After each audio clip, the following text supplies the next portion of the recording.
GLP-1 medications like Ozempic and Wegovy don't magically cause weight loss. Your biology does. They can influence appetite and blood sugar control, but they don't replace good sleep, your muscle health, or metabolic health. Yet most people expect instant results. And when expectations don't match the physiology, that's where the disappointment begins. So let's break down what GLP-1 medications actually do and why it's dependent on the system as a whole and not just the shot.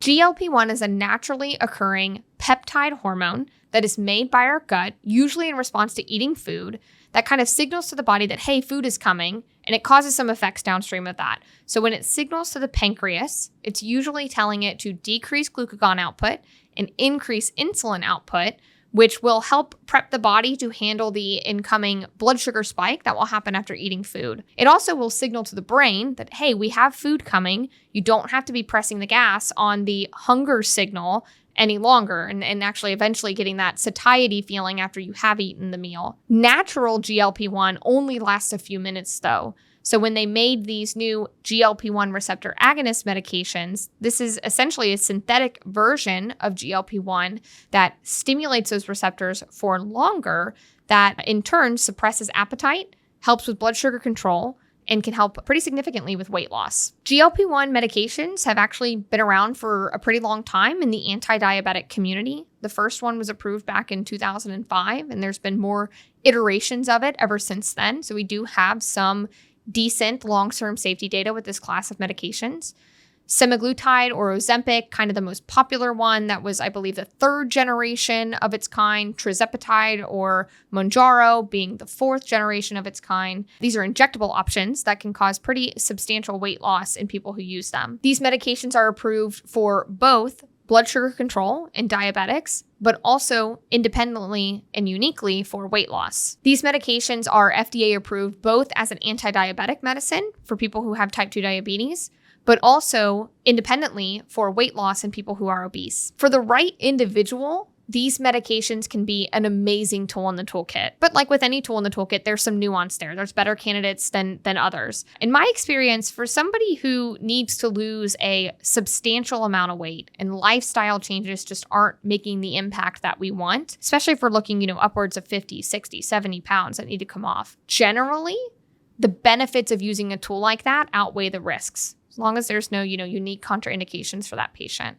When we're talking about less substantial amounts of weight loss, that's where I think it's more of a gray zone, because there are some unique risks that we need to be aware of. I would say that the biggest one I get concerned about in my experience is usually the loss of lean mass or the loss of muscle mass that can happen with more rapid weight loss. And this is not necessarily unique to GLP-1 medications. They've actually studied this. And if you are prioritizing protein intake, so shooting for ideally at least 1 gram per pound of body weight, or I've seen some literature that probably your floor there for not losing lean mass is maybe closer to 0.7 grams per pound of body weight. So at least hitting the protein goals and then providing that optimal physical stimulus with weight training usually negates it being any kind of unique loss of lean mass compared to other just general dieting or calorie restriction options. The main side effects that usually occur with these medications are usually gastrointestinal, so indigestion, nausea, vomiting, constipation, diarrhea. A lot of these can be managed by using just the lowest dose that you need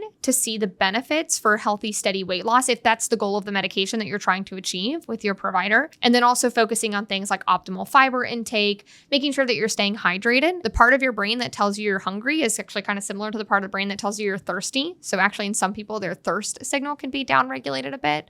So making sure that you're drinking enough water can decrease the risk of constipation. The other risk I do talk to patients about and get concerned about is the risk of rebound effects. So this is, documented in literature pretty well that most people experience if they do want to come off the medicine, which is a goal for a lot of people, especially if we're using it to get to a specific weight loss goal. Once we get to that point, what do we do? For those that titrate off of it without having invested in the lifestyle changes that need to be done in addition to using that tool in the toolkit, most will experience some form of rebound weight gain. And that's something to seriously consider, especially if we're treating other indications like insulin resistance or blood sugar control.